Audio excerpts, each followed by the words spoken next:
What's going on, guys? Car Review Guys here. My name is AJ and we are back again this week with another press vehicle. This is the 2024 Subaru Crosstrek Wilderness. We've had the Limited on the channel before. We're going to talk about some of the differences on the Wilderness. If you would, please give me a subscribe. We are over 19,000 now, almost 20,000 subscribers. Thank each and every one of you. Without further ado, let's jump into the cinematic, go through the exterior, get to the interior, and then we're going to take it on a drive. Let's roll.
Starting with some of the stats and figures that I feel you guys would want to know. This Crosstrek Wilderness has a 2.5 liter 4-cylinder boxer pushing 182 horsepower, 178 pound-feet of torque.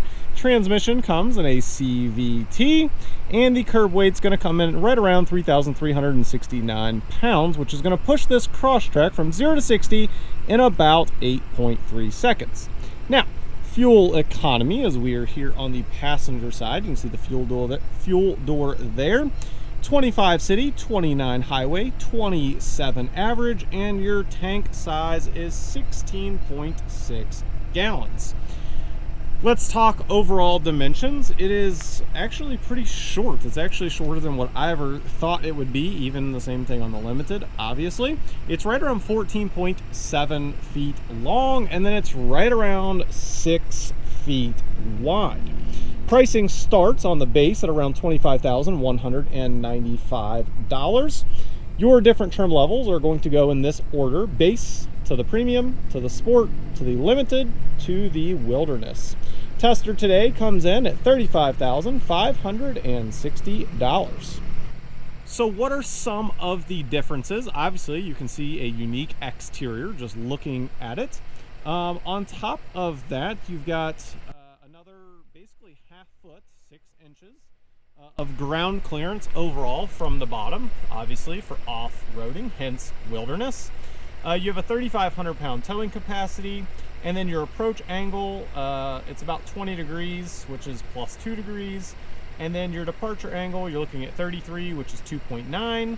And then your ramp breakover angle is 21.1 and 1.4. So in a nutshell, what you're getting is something that is more capable to go off-road. And then the other thing is the interior is a StarTex water repellent. So if we just crack the door open very quickly, just so you can see the differences, this is what the interior is looking like right now.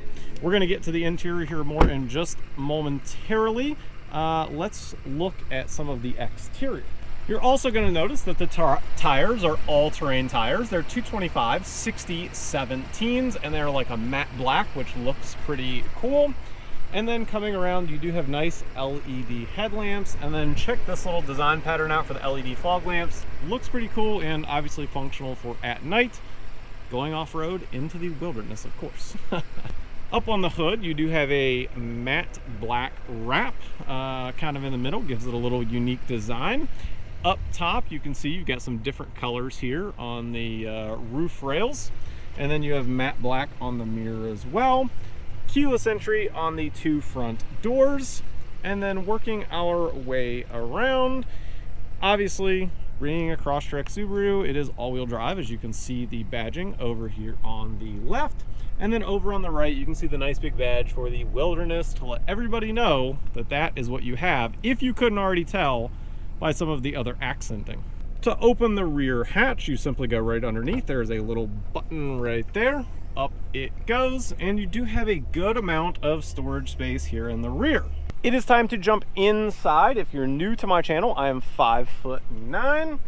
So stepping in to the rear, is it easy or not? I can definitely tell that there is the extra ½ inch ground clearance from the Limited. I can definitely tell right off the bat, just stepping in. Higher, obviously. And then headspace is actually, there is a lot of headspace. I don't know if you can see, there's probably another 2.5, 3 inches of headspace up there, which pretty good, especially considering this is where I drive, and that's how much leg space we have. Probably a good 7 inches there, I would say. So actually pretty comfortable here in the rear. You do have 2 different charging ports right there, C and an A, and then you have 2 cup holders here in the middle. As we get out of the rear, checking out some of the materials, this is like a hard plastic, also hard plastic. And then this is kind of like a rubberized almost. It's still definitely hard, but it has more give than everything else. And of course you have some accent stitching to go with it.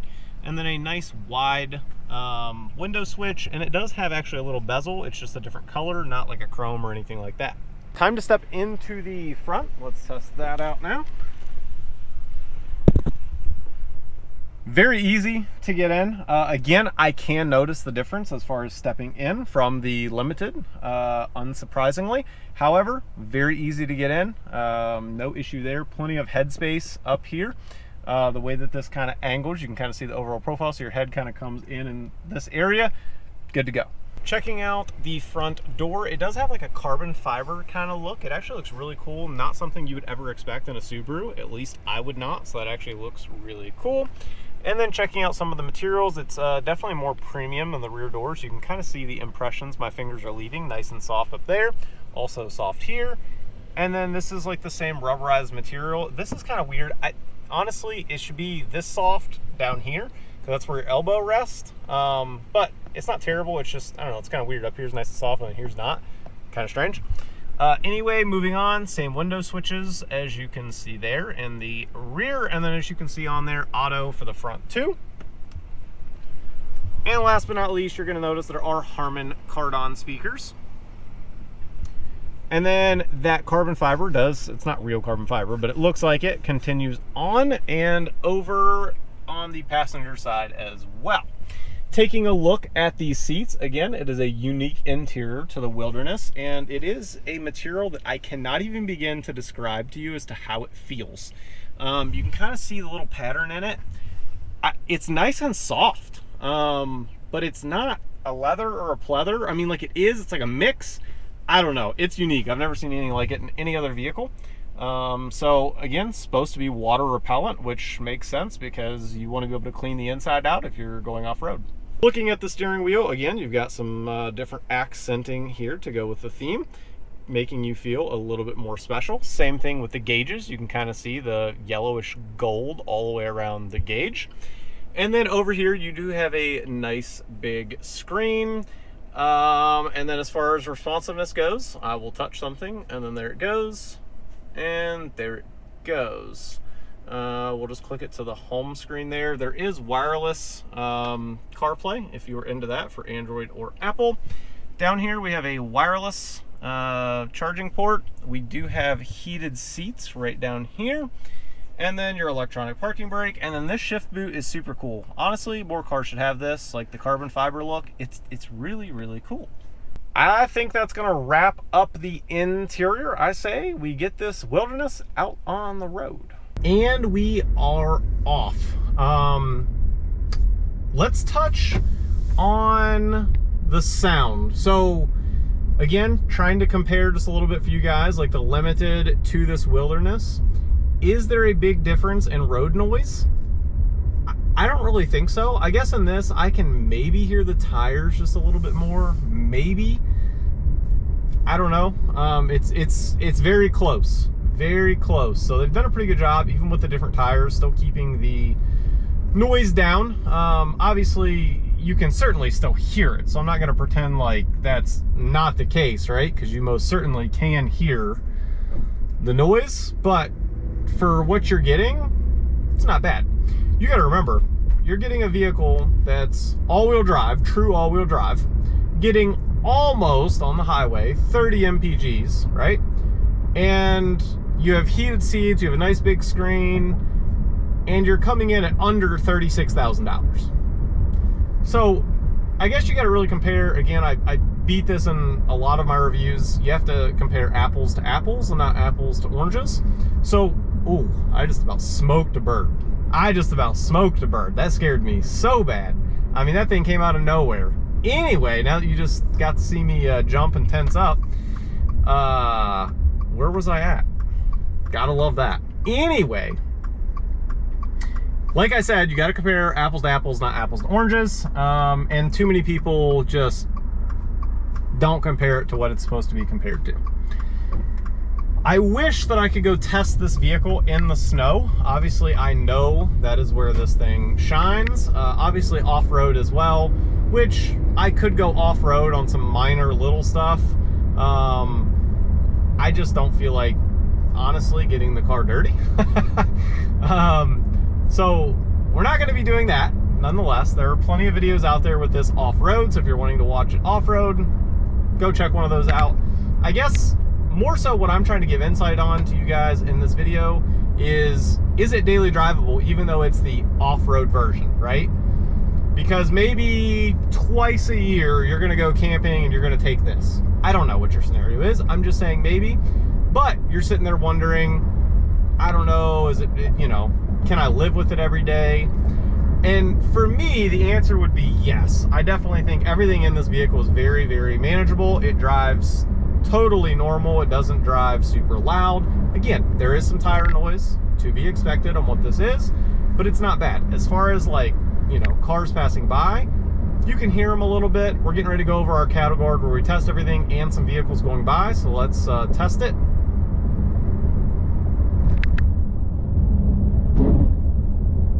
Suspension, very impressive. I mean, I'll be honest, I don't know if there's a vehicle suspension wise going over that under $40,000 that's beat this.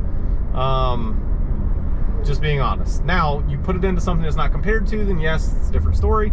But in its competition, under $40,000, incredible. Checking our blind spots over to our left. Pillar's fairly skinny, but it is kind of sunken back just a little bit, so just maybe a little bit in your way. And then over to our right, I can see pretty good. Maybe back, kind of like where the trunk area is, just a slight blind spot, but really you can see in your mirror at that point, so it's really not a blind spot if you ask me. If you do have an issue, there is blind spot monitoring, of course. As mentioned, we are not going off-road today. However, I did want to mention all of the different X modes that are in this, making it super capable to go off-road. Again, that's what this vehicle is for, and it's built for safety, right? Affordability, safety, and going off-road.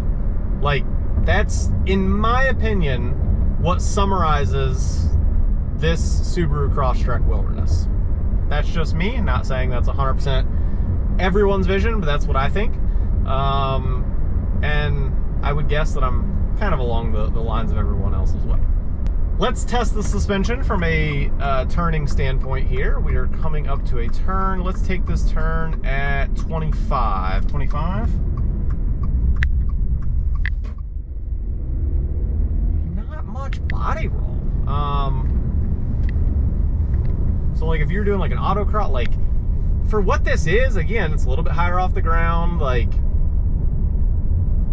it's close. I mean, the Limited probably has a little bit better suspension for, like, you know, bobbing and weaving, if you will, like a off-road, or not an off-road, like a road course type of deal. It would definitely be a little bit better, or autocross. With that said, not what this vehicle is built for. So it's actually really impressive that it has that much ground clearance and does everything it does off-road, yet can still handle like that. Pretty good.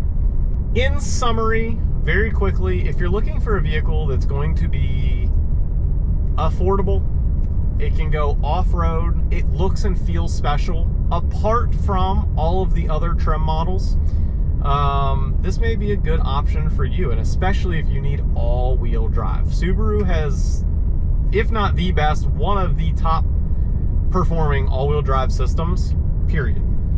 Which is no surprise, right? It's their bread and butter. It's what they do. So it doesn't surprise me. If I am missing anything, comment down below. I try to respond to every single person. If I don't know it, I will reach out to my Subaru rep to get you an answer. Again, almost to 20,000 subscribers, and next video, 5 things to love, 5 things to improve. So be sure to subscribe to stay around. Even if this vehicle is not for you, there's probably going to be one for you next week, maybe, or the week after. I don't know. New car every single week for you guys. So as always, I'll catch you guys on the next one. Peace.